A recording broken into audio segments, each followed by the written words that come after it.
Héphaïstos, dieu des forges, avait réprimandé sa femme Aphrodite après l'avoir surprise en flagrant délit de liaison extra-conjugale avec Arès, le dieu de la guerre.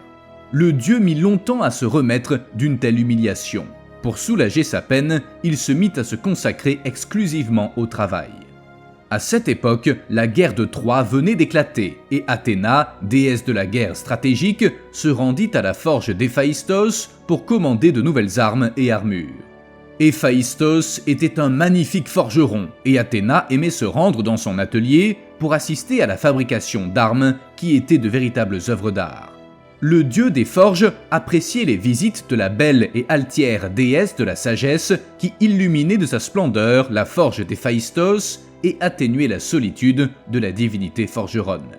Poséidon, dieu des mers et rival d'Athéna, voyant l'amitié entre les dieux, décida de provoquer une dispute entre eux. Le dieu de la mer titille Héphaïstos en disant qu'Athéna serait intéressée par une histoire d'amour avec le dieu des forges. Or, Athéna n'avait aucune intention d'avoir une liaison avec qui que ce soit, car elle avait fait vœu de chasteté et souhaitait rester pure pour l'éternité. En entendant ce faux récit, Héphaïstos fut ravi. Après tout, l'une des plus belles déesses de l'Olympe voulait être avec lui. Lorsque la déesse décida de lui rendre une nouvelle visite, Héphaïstos, rongé par la luxure, tenta de la séduire, mais Athéna le repoussa. Cependant, le dieu fut assailli par le désir et tenta de la conquérir par la force.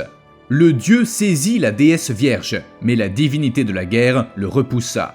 Cependant, Héphaïstos avait déjà déversé sa semence divine. La déesse, dégoûtée, repoussa le dieu des forges et le jeta à terre.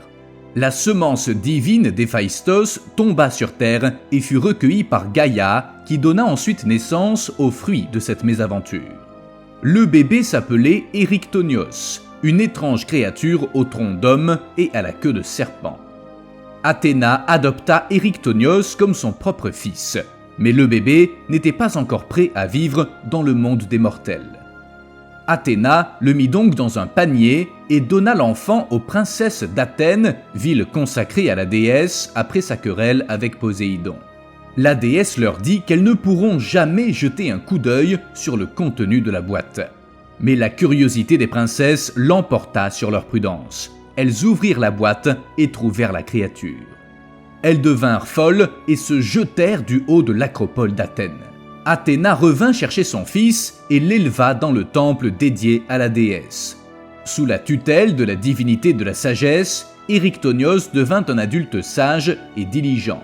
Il fut l'un des rois légendaires d'Athènes, avec une régence prospère. C'est sous son règne que les Grecs apprirent à gérer l'argent. Ainsi, le fils d'Athéna entra dans l'histoire comme l'un des meilleurs souverains de l'Attique.